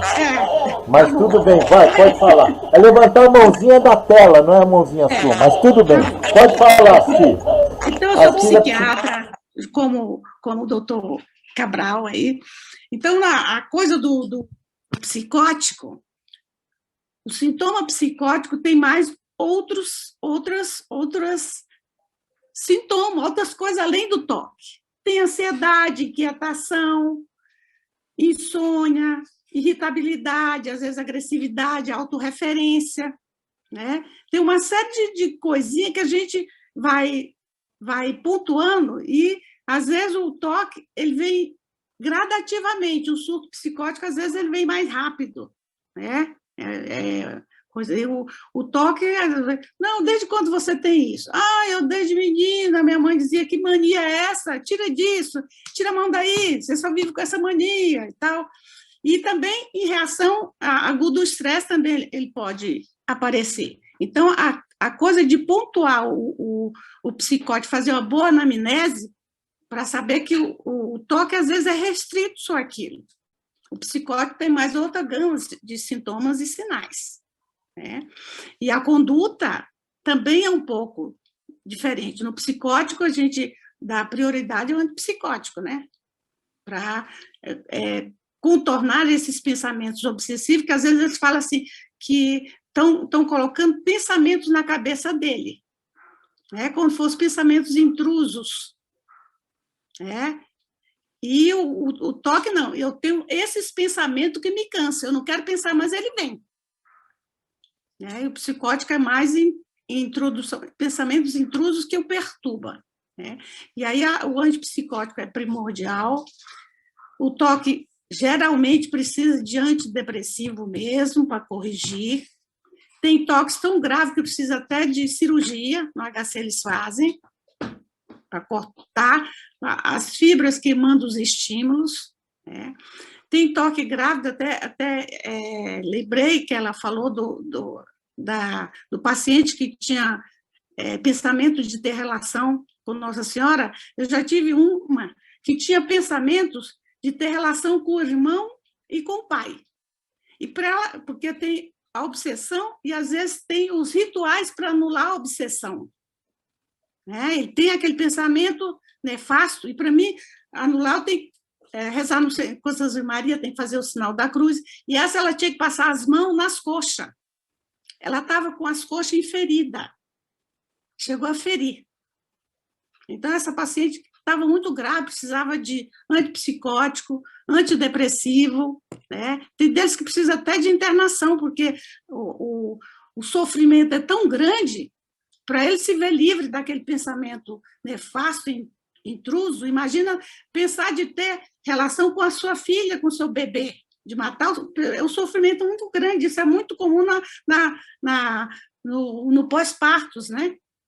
Que é muito grave e é um dos motivos de se entrar com antipsicótico quando é no puerpério, né? Porque é um sofrimento muito grande, ela não tem condições de cuidar do bebê. Eu tive uma paciente que tinha um pensamento de que as fraldas do bebê tinham vidros. Então, ela dava o banho no bebê e ficava passando a mão 50 vezes na fralda para ver se não tinha esquila de vidro para não machucar o bebê. E a criança com frio. Foi preciso a sogra vir tomar conta, porque ela não tinha condições de cuidar do bebê. Né? E, assim, de lavar as mãos, de ficar com a mão em luva, porque tira toda a oleosidade da pele, fica parecendo pele de sapo, né? Coisa horrorosa. Né? E a psicoeducação, conta a história do toque, todo mundo pode ter, até Santo Agostinho, que era um santo da igreja, tinha toque, era toque de pensamentos obsessivos, e naquele tempo não tinha tratamento. Imagina o sofrimento desse homem que foi um doutor da igreja, quanto lhe perturbava o seu trabalho. Então, se ele visse qualquer coisa que lembrasse uma cruz, por exemplo, ele estava passeando no jardim, viesse um graveto em cima do que lembrasse uma cruz, ele pensei por pensamentos. Aí ele remoeu os pensamentos desde a hora que acordou, até aquele momento, para saber se ele tinha pensado contra Deus. Né? Então, tem muita... E, às vezes, os pensamentos obsessivos vêm acompanhados dos rituais. Então, qual o maior sofrimento? Né? E o antidepressivo é muito importante a gente explicar os antidepressivos, se pode ter sucesso ou não, né? Os efeitos colaterais, o perfil do paciente, se ele pode tomar aquele antidepressivo que pode ganhar peso, pode causar disfunção sexual, né? Fazer uma anamnese, além dessa anamnese muito detalhada, geralmente eu falo com o meu paciente, olha, quando a gente toma um remédio, pode acontecer 4 situações. Eu falei, e a sabedoria popular já sabe disso, e a ciência foi atrás para trazer resposta. Ou o remédio é tiro e queda, foi beleza. Foi ruim, serviu, melhorou um pouco. Foi veneno, eu tive que suspender, ou aqui nem água, não valeu de nada. Aí eu falei, eu estou conversando, perguntando tudo isso para você, na tentativa de dar o melhor para você, mas pode ser que não aconteça. Então, se você não melhorar, volte aqui para me dizer que o remédio não serviu. Aí eu falo do exame da genotipagem, o farmacogênio, que já dá uma ajuda para a gente, mas não é 100%, tem pessoas polimedicadas, com outras patologias que não pode usar aquele medicamento, tudo, né? E o Cabral falou do padrão ouro, que é o clormipramina, que até hoje se usa. Só que ele tem efeito colateral de ganhar peso, ressecar as mucosas, prender o intestino, disfunção sexual, diminuir a libido. Para jovem, isso imagina aí. Depende, assim, se o cara tiver ejaculação precoce, vai curar, vai ficar fantástico. Vai curar, né? Vai curar, é verdade. Mas depende ele do faz efeito a colateral. de retardar, né? E tem a outra, que é padrão também muito bom, que é a fluvoxamina, que é caro, e não tem no SUS. Então, às vezes, eles pensam, não, eu prefiro do SUS, porque eu não tenho dinheiro para comprar isso daí. Né? Então, a gente tem que toda essa coisa. E quanto à terapia cognitiva, eu faço muito isso que o Osmar falou, de fazer uma versão. Então, eu coloco assim, você tem mania de arrancar os cabelos. Eu falo, você vai pegar o fio do cabelo, da raiz até a ponta, puxar lentamente 7 vezes. 7 fios, 7 vezes cada um, de manhã, de tarde e à noite. E tem mania de fechar a porta. Uma vez o neto trouxe a avó, porque o toque é puro, é difícil ele vir no consultório. A gente pega fazendo perguntas. Eles vêm para outro problema, depois acontece, né? Aí ela estava com mania de abrir e fechar a porta, que tinha quebrado a chave. Tinha quebrado a chave, essa senhora. Aí eu falei para ela fazer 7 vezes, abrir e fechar, e verificar se estava fechado de manhã, de tarde, à noite. E depois de 4 semanas, eu pedi para ela voltar. Naquele tempo não tinha os inibidores, só tinha os tricíclicos, né? O anafranil, aquele outro. Aí ele chegou, ela não me cumprimentou, ela disse assim, eu não quero mais ver chave na minha vida, na minha frente. Então, assim, o cérebro, ele é adolescente, ele não gosta de receber ordem. Se você dá uma contra-ordem, ele faz, depois ele não quer mais fazer aquilo. Então, eu mando muito fazer, repetir, dependendo do ritual, eu falo o número de vezes, né? E isso dá certo, né? Quebrar também o medo. Eu falei, toque é uma patologia comum. Falei, até o nosso rei, Roberto Carlos, tem, e muita gente famosa tem toque. Se você está no vagão de metrô que está cheio, tem 100 pessoas, pode saber que ele tem 2 ou 3 que sofrem de toque. Não tem medo, você pode ter diabetes, pressão alta, eu vou quebrando essa coisa da patologia psiquiátrica. Eu digo, o cérebro é um órgão, deve ser tratado com carinho, como qualquer outro. Quando você tem pneumonia, você vai tratar, dor de garganta. Legal. E aqui também você tem, só que o nosso tratamento é demorando. Vamos assistir. Tá bom? Vamos passar a bola um pouquinho, senão fica... Vou pedir para as pessoas serem um pouquinho mais concisas, né? O doutor Rogério, da IESP, da Associação de Hipnose do Estado de São Paulo, o Rogério tinha pedido a palavra, eu vou passar para ele agora. Eu não sei, quem tiver, eu peço para pôr aquela mãozinha na tela, porque como tem bastante gente, eu não consigo ver todo mundo. Então, Rogério, pode ativar seu som aí, pode falar, só que seja mais conciso, por gentileza.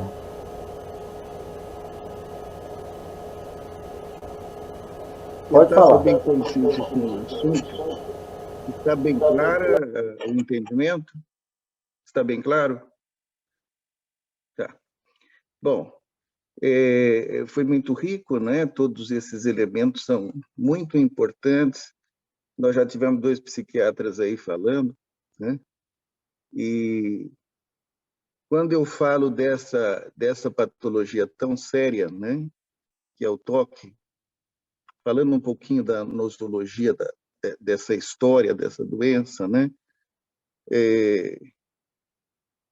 dentro do ponto de vista psicanalítico, estaria dentro das neuroses, né? As neuroses começa, como o Sérgio falou, um conflito, né, de direções opostas e de mesma intensidade, e vamos chamar assim de id e ego, né? Tá? Você vai ter, então, aí o primeiro distúrbio, que é a ansiedade, né? Depois da ansiedade, se evolui para várias outras condições, onde o toque estaria no topo das questões neuróticas, vamos dizer assim, né? Ou seja, ele seria a fronteira entre a neurose e a psicose, né? Por ser a neurose mais grave, vamos dizer assim. Tá? Quando se fala de psicose, né? A psicose, veja, o toque é um sintoma, né? Como a doutora falou, doutora Astier. Quer dizer, entre inúmeros sintomas, existe o toque ou não, tá? Entre inúmeros sintomas. Existe toque em psicóticos ou não existe, tá? E nós tratamos o toque aí para o psicótico, mas a psicose é o mais importante. Quando se fala em neurose, aí nós vamos falar desse problema do topo da neurose, né? A fronteira. Muitas vezes, como também falou a nossa colega psicóloga, a primeira que disse, esqueci, bom, mas enfim, quando você diz ao paciente com toque, você consegue perceber que essas ideias são intrusivas, você consegue perceber que parece que você vai ficar louco, mas tenha certeza que você não vai ficar, né? Porque isso não é loucura. Então, um ponto muito importante no toque é que o paciente, ele sempre tem a crítica de que, e o medo de ficar louco. Quando você diz, não se preocupe, você não vai conseguir ficar louco, você olha dentro do ponto de vista corporal, o paciente já... Ou seja, você tem um insight. Ele automaticamente ele já esvazia, ou seja, aquela ansiedade já diminui, né? Esse paciente, ele tem esses sintomas graves, ele acha que ele vai ficar louco, mas você, passando isso para ele, já vai soar uma tranquilidade que, por si, ele vai melhorar. Agora, lembrando que essa doença é gravíssima mesmo, né? Em crianças, eu já tratei toque dos 6 anos até os 20 anos de idade, né? Você vai ver alguns casos severos. Quando você leva a medicação ao máximo, por exemplo, clomipramina, em 250 miligramas com adolescente, principalmente com adolescente, alguns casos você tem ouvira, ou seja, a mente da criança, ela não tem a doença cristalizada, a doença ainda não está formada, não está dura, você não tem um diagnóstico, você tem o quê? Um desfile de sintomas. Então, muitas vezes você está medicando toque e aí você tem o vira para psicose, tá? Você tem um transtorno bipolar revelado, né? Ou seja, tratou aquele toque severo dos 11 anos, 12 anos e com 13 anos você tem o sintoma psicótico revelado e você ali vai ver que tem um TAB. Então, esse tipo de virada eu já vi inúmeras vezes. Agora, vale dizer o quê? Que quando se trata de uma doença psicótica, muitas vezes você vai ter uma cronicidade importante. Quando você fala de neurose, nosologicamente falando, você tem que tratar esse paciente numa média de 4 anos. 1, 2, 3, 4. Quando o paciente passa desse tempo, desses 4 anos, ele vai cronificar. Ele vai ter que tomar o remédio para o resto da vida. Seja ele depressivo neurótico, seja ele ansioso neurótico, seja ele com toque. Tá? Ou seja, a cura é restrita a esse tempo. E no toque, isso é muito difícil de acontecer. Muitas vezes você mesmo medicando corretamente, tentando retirar durante esse tempo esse remédio, né? E o padrão ouro é o que a doutora falou, é a clomipramina, a medicação mais pesquisada e que tem uma resposta efetiva, muitas vezes na dose máxima, e a fluvo também. Só que a fluvo ele é inibidor de serotonina, enquanto que a imipramina ainda é tricíclica, a clomipramina ainda é tricíclica. Então, esse é o padrão ouro, é o mais pesquisado, é o que você tem melhores respostas para o toque. Eu diria que é quase impossível você reverter esses pacientes somente com terapia, né? Mas, enfim, era isso que eu queria passar para vocês. Eu acho que principalmente isso. Obrigado, Rogério. Pessoal, queria só dizer para vocês, o Fernando, ele se ausentou porque a filha dele chegou do Canadá e ele tinha combinado de jantar com ela, e eles estão na casa dele e ele a filha está esperando ele acabar a reunião. Como a reunião se estendeu um pouquinho, porque está interessante, nós já vamos acabar daqui um pouco, mas eu ainda vou dar umas palavrinhas para algumas pessoas que eu vou pedir para ser bem rapidinho. Eu agradeço, Rogério, suas palavras foram muito importantes e significativas para todos. Alguém mais? Eu acho que a Magda Persson queria falar alguma coisa, né, Magda? A Magda Persson. Então vamos lá, Magda, pode ativar seu som, que fala, só que eu vou pedir para serem bem concisos, que faltam 6 minutos, e eu queria ver se eu não passo muito das 10. Tá. Em primeiro lugar, obrigado, estou aqui de volta, estou no Brasil, agora, de volta, depois de uma longa caminhada aí pelo Canadá, Espanha, Argentina. É sempre muito prazer ouvir o meu primo Cabral. Eu acho que ele me completa muito, né? Eu acho que ele fala muito bem sobre multifacetas do toque, né?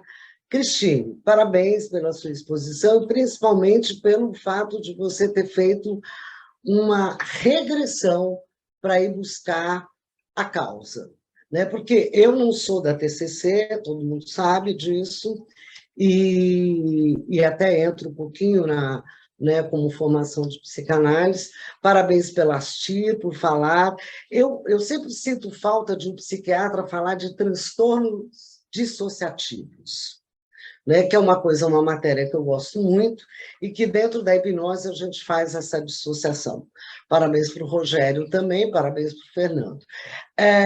Leonardo, né? Sérgio, né? Não é Leonardo, Sérgio, quando você falava, eu ouvia aqui e pensava assim, esse cara não quer matar todo mundo, ele quer se matar, uma parte dele.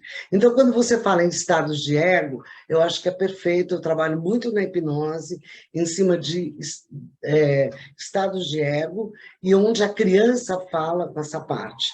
Então, eu achei muito interessante isso, e que, de uma maneira ou outra, a gente encontra pacientes que têm esse quadro dissociativo, que a gente tem vários questionários, e que eu vejo pouca gente usar esses questionários. A Astir sabe, porque ela fez curso lá com a gente, e sabe que existe o DES, que é um dicionário, é uma escala que mede o grau de dissociação. Então, isso também é muito importante, principalmente antes de aplicar a hipnose. E isso eu faço até com muita facilidade de aplicar antes, né? Que é o 10, e quem não tiver ou não tiver acesso a essa escala me pede que eu passo as 2 escalas do grau de dissociação. Então, toda vez que eu trabalho um toque, eu me lembro das palavras de Freud. Eu fiz doutorado agora e fiz em psicanálise, então eu revi todos esses conceitos. E o Freud fala em 3 tipos de ansiedade. A primeira é reativa, eu tenho uma prova, tal, que é comum, e ninguém vive sem ansiedade. A segunda ele chama de moral. E o que é moral? É a punitiva, é onde você encontra os pacientes com toque. E a Cristine falou muito bem sobre isso. Sempre tem uma causa ali religiosa, minha mãe vai morrer, eu quero matar uma santa, eu quero transar com uma santa, tem muito a ver isso. Então, esse é o primeiro caso que a gente vê. E a terceira, que o Rogério transitou muito bem, que é a neurose, que é onde estão, talvez, os traumas maiores. Essa segunda são, segundo Freud, T's pequenos, né? E as maiores são T's grandes, que são as que tornam neurose e que transitam meio pelos transtornos dissociativos.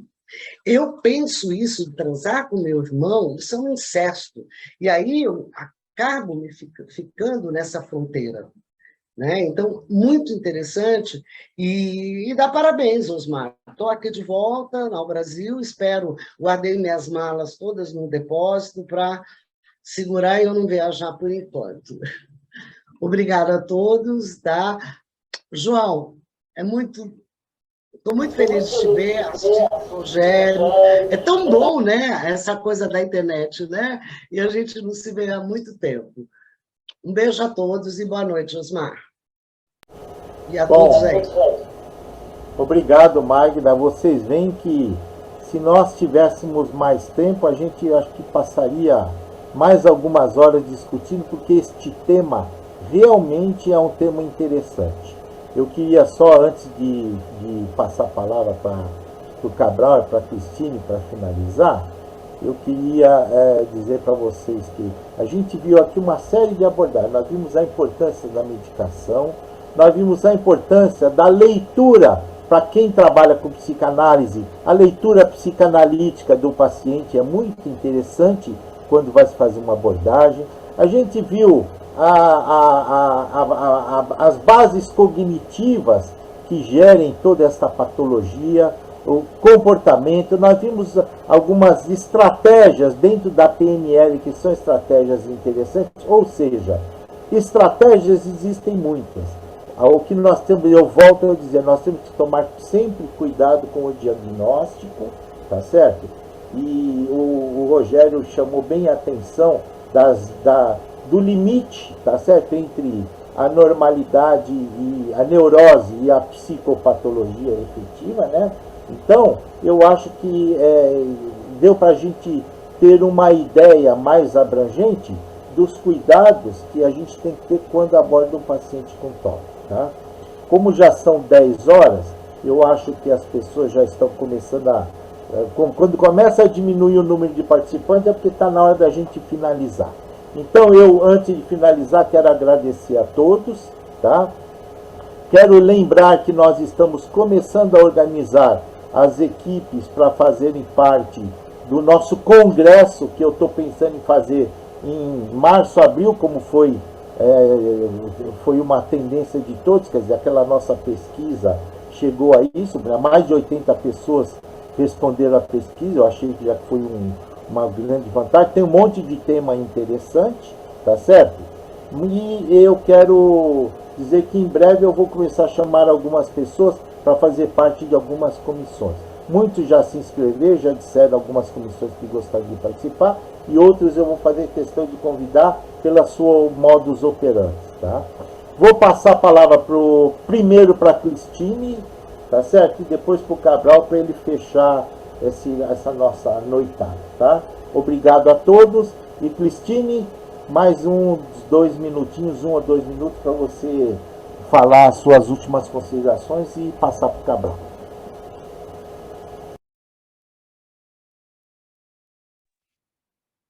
Bem, né? Então, eu agradeço, né, a oportunidade de estar aqui falando com vocês, né?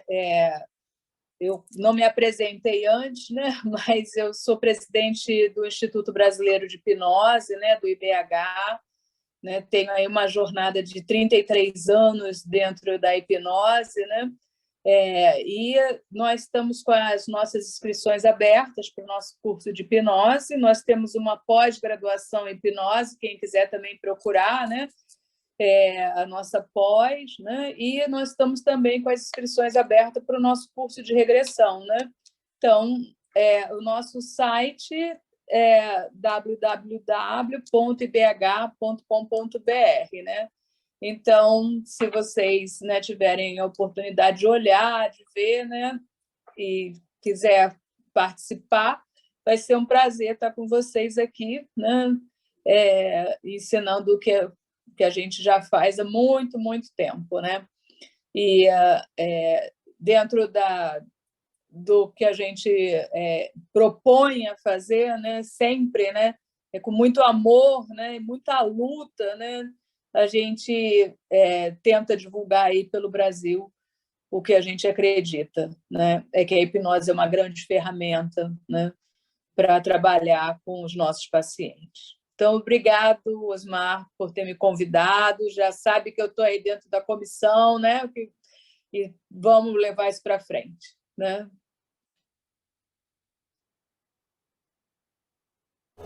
Cabral? Bom, primeiramente quero agradecer a você, Osmar, pelo convite. É sempre um prazer falar com a Cristine, minha grande amiga. É muito bom escutar a Magda, minha prima. Pode mandar a Magda os questionários que eu não tenho, não. Foi muito bom escutar a visão da Astrid, a experiência dela nesse tema, né? Corroborando o que eu já tinha falado. Foi muito bom escutar o Rogério, né? Porque são pessoas que têm experiência nessa área que nos engrandece, né? Do Sérgio, que falou da PNL, que tem uma base ericksoniana, né? O Brand e Grinder beberam das fontes ericksonianas para fazer o modelo da PNL, né? Nós sabemos disso. Depois, lógico, teve a sua evolução própria, mas no livro dele, Sapos Sem Príncipes, a última frase fala assim: tudo isso é hipnose. Então, fico muito feliz por ver essas abordagens imensas, cada um tendo a sua visão. Eu não sou freudiano, mas estudei Freud, porque não tem como você fazer psicoterapia sem conhecer o pai da terapia, o pai da criador do inconsciente, que é Freud. Você tem que passar por lá. Você pode não ser, mas tem que passar por lá. Ou seja, a gente tem que honrar os nossos ancestrais, a constelação familiar fala isso, e dentro da psicoterapia não tem como você esquecer do Freud. Lógico que eu sou apaixonado muito mais por Jung, porque ele foi além do Freud, no inconsciente coletivo, isso é outra história, mas nós temos que saber de tudo para poder dar o máximo para os nossos pacientes. Então, fico muito feliz por todos que nos escutaram, feliz por estar com esses amigos, reencontrar esses amigos, isso graças a Deus à internet, né? A gente está aqui agora podendo fazer esses encontros de longe, mas vendo as pessoas. E quero agradecer então a todos e uma ótima semana para todos vocês. Bom, eu queria só fechar dizendo que Magda... Cadê, João Jorge, seu livro maravilhoso? Como? O livro do João Jorge. O João Jorge está lançando um livro maravilhoso. Ele não... Eu coloquei os meus ali, ele não colocou nada dos o dele. livro dele, maravilhoso. Nós vamos... Ele está lançando agora. Ele pode colocar o livro no grupo. Aqui é bonito, fica muito longe para vocês. Para você que é do Rio, eu convidei, mas São Paulo não tem como vir, né? Mas você pode colocar no grupo de estudos, que será bem-vindo. Magda, só para te dizer, se você não tiver nenhuma objeção, você pode colocar esses seus inventários no grupo de estudos que a gente já vai aceitar com muito bom grado. Posso. Tá? Um Primo, beijo para vocês. Olha aí, peraí, primo, olha isso aqui. Eu tenho. Olha o tamanho, é igual o quadro. Eu tenho, só que eu tenho um pequenininho. Não, eu tenho grande. Muito bom. Obrigada, Osmar. Eu vou pedir amanhã para minha secretária separar, porque são de cursos. Você tem no curso de MDR, a Shir também, tem mais gente aí, mas eu passo para você no Word, você divulga como você quiser, porque eu acho muito importante, principalmente quando se trata de toque, que a gente sabe que é uma ansiedade moral. Sempre vai ter uma causa, tá, de se eu não fizer isso, meu pai vai morrer, alguém vai me matar, e a Cristine discursou muito bem sobre isso, e todos vocês. Primo, vou marcar para você dar autógrafo nesse. Tá bom. Boa noite a todos. Reflexões de um Me Mestre. manda o livro, eu quero comprar. Beijo. Um beijo. Tchau para todos.